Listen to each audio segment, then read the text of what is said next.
Amenaza de muerte a Karelim López y la crítica situación del gobierno del presidente Pedro Castillo. Iván, ¿cómo estás? Muy buenas tardes, gracias por estar nuevamente con nosotros. Paco, buenas tardes, gracias por la invitación. Quería empezar conversando contigo con respecto a esta hipótesis del abogado César Nakazaki, ¿no? Una declaración que para algunos puede resultar un poco temeraria en la medida de que no hay pruebas que sustenten lo dicho por César Nakazaki, ¿no? De que el presidente está detrás de estas amenazas, pero se entiende en el contexto de una investigación que está por primera vez en nuestra historia republicana involucrando al primer mandatario de la nación en ejercicio, ¿no? Lo cual evidentemente a él le puede generar ciertas sospechas, pero da también una sensación de que se está politizando un caso que debería correr por el lado estrictamente judicial.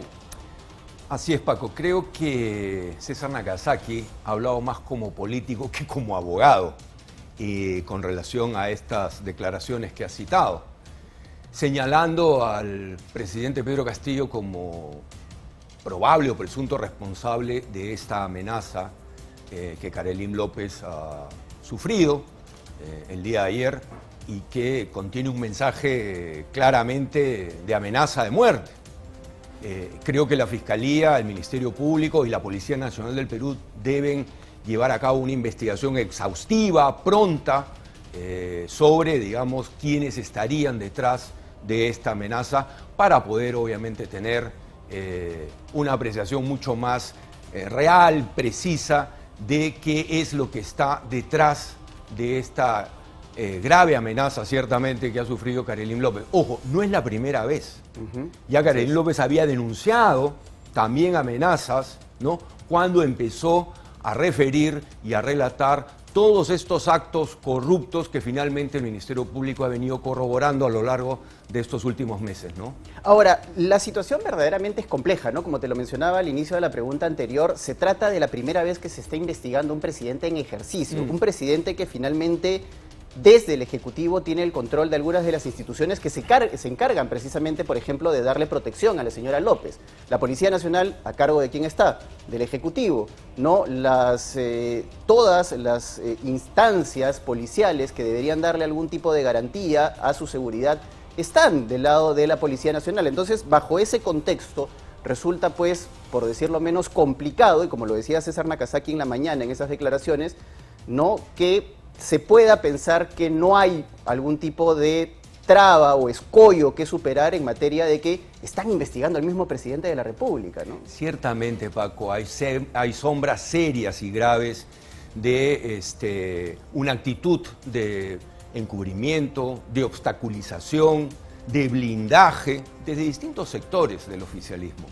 Pero por eso es tan importante, tan trascendente, que la información que la prensa pueda brindar sobre todos estos hechos, sobre todas estas investigaciones, no quede amordazada, censurada por parte de una iniciativa o de un proyecto de ley como el que el Ejecutivo ha presentado ante el Congreso de la República, que, sin lugar a dudas, es una mordaza, una ley de censura previa que yo espero y confío que el Congreso deseche rápidamente cuando toque, obviamente, discutirla en la comisión respectiva. Entonces, evidentemente, hay preocupaciones graves sobre cómo el oficialismo, cómo el Ejecutivo se está conduciendo frente a todo este cúmulo de investigaciones en marcha que tienen al presidente de la República como cabeza de una presunta organización criminal, ¿no? Entonces, creo yo de que frente a todos estos hechos, frente a todas estas sombras y sospechas que puedan provenir desde el sector oficialista, desde el sector ejecutivo, la labor de la prensa, la labor de informar, de exponer, de colocar sobre, digamos, la luz pública todos estos hechos va a ser fundamental para precisamente evitar maniobras que obstaculicen, impidan que la verdad sea finalmente conocida. Ahora, es importante lo que has mencionado con respecto al destino final de este proyecto de ley, que a todas luces es un proyecto mordaza, pero no hay que perder de vista que en el Congreso de la República y en la Comisión de Justicia se aprobó por unanimidad un proyecto de ley muy similar, en el que sí se sanciona directamente a periodistas, hasta con 2 años de pena privativa de la libertad por difundir material reservado en investigaciones. Un proyecto propuesto por Gladys Echaíz y que también tuvo una aprobación mayoritaria en la Comisión de Justicia y que ahora está esperando entrar al Pleno. Ciertamente hay riesgos como los que tú mencionas en el escenario parlamentario con respecto a esta ley Mordaza o ley Castillo, como creo que ha sido llamada también apropiadamente. Creo que finalmente en el contexto actual en el que estamos, en esta coyuntura de investigaciones, ¿no?, en el que hay un entorno familiar presidencial bajo la lupa fiscal, en el que el mismo presidente se encuentra comprendido en las investigaciones, tal y como lo dispuso el despacho del fiscal de la Nación, en este caso ya reemplazado por la nueva fiscal, Patricia Benavides. Creo que este contexto debería finalmente hacer que en el Parlamento prime, ¿no?, un criterio de que leyes o iniciativas como esta ley Mordaza obviamente no tienen cabida, no tienen ningún lugar y ningún sentido cuando de lo que se trata es de conocer la verdad a fondo, ¿no es cierto?, y sin ningún tipo de cortapisas. Ahora, pasando a otro tema, ¿cómo ves tú la designación de Mariano González en el Ministerio del Interior? Un ministerio bastante complicado que ha tenido 5 cabezas en 11 meses, él es el sexto y que además tiene la papa caliente de los prófugos del entorno presidencial, pero además de alguna manera tratar de establecer algún tipo de derrotero para luchar contra la inseguridad ciudadana, cosa que hasta ahora no vemos. La tiene cuesta arriba, sin duda, el ministro del Interior. Más aún cuando a contramano o a contracorriente de lo que han sido expresiones oficialistas, ha señalado él que lo ocurrido con el equipo periodístico de Cuarto Poder ha sido, a todas luces, desde su punto de vista, un secuestro.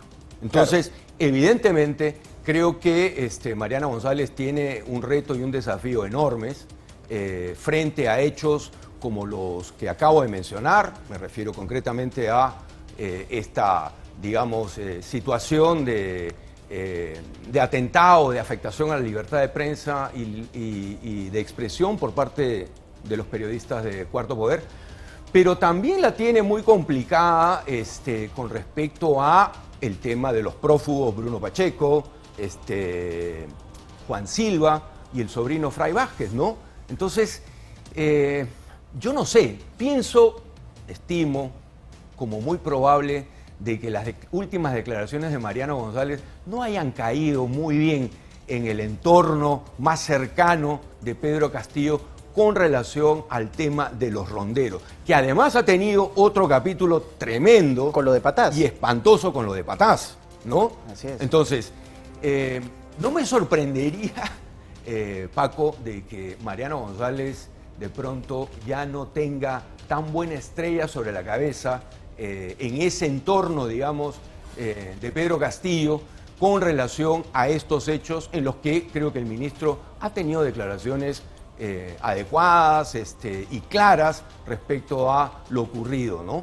Ahora, la pregunta es si lo van a dejar trabajar, porque una cosa es lo que pueda decir Mariano González y lo que pueda desear probablemente hacer en el sector, pero digamos que nuevamente vayamos al hecho de que hay una serie de generales. Hoy día el diario El Comercio ha publicado una nota relacionada a los generales que se reunieron en algún momento con el presidente Pedro Castillo y que ahora están ocupando algunos puestos claves dentro de la institución policial y que van a complicar la tarea operativa para capturar precisamente a estos prófugos cercanos al régimen. Exactamente. Y también se ha mencionado y se ha señalado desde la prensa la interferencia que podría estar proviniendo en el caso específico y concreto de Bruno Pacheco, Juan Silva y Fray Vázquez, hoy por hoy prófugos, desde el Sistema Nacional de Inteligencia. Es decir, que habría interferencia de aparatos de inteligencia para impedir, bloquear la búsqueda y la captura de estos 3 personajes. En ese sentido, otra vez, creo que Mariano González tiene un desafío y un reto muy cuesta arriba y la verdad que después de lo que él ha manifestado en estas últimas horas, creo que con criterio de independencia, de acuerdo a ley y con un espíritu muy apegado a la norma constitucional, pues me atrevería a decir que de pronto sus horas, días, aunque parezca temerario decirlo, pueden estar comenzando a ser contadas. No digo que estén contados, pero podrían comenzar a estar contados ya por haberse manifestado de una manera que creo yo va a contracorriente y a contramano de lo que creo que es claramente un espíritu sumamente descaminado desde la Presidencia de la República y quienes defienden, obviamente, el desempeño, entre comillas, del presidente Castillo, muy cuestionado, ¿no? Iván, tres cosas rápidas que no quiero dejar de tocar contigo y te ruego una respuesta muy breve porque estamos con el tiempo encima, pero Jennifer Paredes, el ministro de Defensa, José Gavidia, y finalmente lo que pueda ocurrir en 28 de julio, estamos a pocos días. Bueno, creo que, en primer lugar, cabe perfectamente que la Fiscalía y el Ministerio Público hayan iniciado una investigación por este viaje que realizó el ministro de Defensa, José Gavidia. Y es el sexto ministro investigado. Con sus hijas. Es el sexto ministro, ¿no?, que está siendo investigado fiscalmente. En segundo lugar, las explicaciones o los descargos que ha dado el ministro Gavidia obviamente no convencen y carecen, pues, obviamente de argumentos verdaderamente solventes. Ha sido básicamente, digamos, más una justificación apurada o apresurada para tratar de salvar, ¿no?, este viaje que hizo con familiares, con sus hijos o hijas en concreto, aduciendo de que, bueno, tenía que cumplir también las labores de padre cuando en realidad este era un viaje de trabajo. Aquí el asunto es bastante claro y sencillo. ¿Fue a trabajar o fue a cuidar a sus hijos? Es decir, no hay, digamos, opción para las dos cosas, más cuando se ejerce un cargo de ministro. Entonces, me parece que ahí también el Ministerio Público va a tener que llevar a cabo una investigación prolija, pronta, para esclarecer realmente cuáles puedan ser las responsabilidades del titular de defensa, ¿no? Para 28 de julio, la del estribo y rapidito, por favor. ¿Qué podemos esperar de ese mensaje en el que además ha dicho Pedro Castillo que van a haber sorpresas? Bueno, esto de las sorpresas, pues, es una suerte de enigma dentro de un misterio, ¿no? Otra vez. ¿Qué esperar? Bueno, se ha especulado mucho y se sigue hablando de la posibilidad de cambios en el equipo ministerial. Vamos a ver, yo honestamente sigo manteniendo todo esto en una situación dudosa respecto de la voluntad de parte del Ejecutivo y del presidente de introducir cambios verdaderos que permitan, obviamente, despolarizar y desbloquear esta situación en la que se encuentra el país en estos momentos. Así que, la verdad, lo único que nos queda, Paco, es ver y escuchar y luego opinar. Todo lo demás me parece que en un gobierno como este es bastante difícil de predecir. Es tal el nivel de improvisación, de informalidad, de incompetencia, que tratar de hacer predicciones o tratar de proyectar tendencias resulta verdaderamente un juego sin sentido, porque el caos termina finalmente predominando en las decisiones que el Ejecutivo toma, ¿no? Muchas gracias, Iván, por haber estado con nosotros.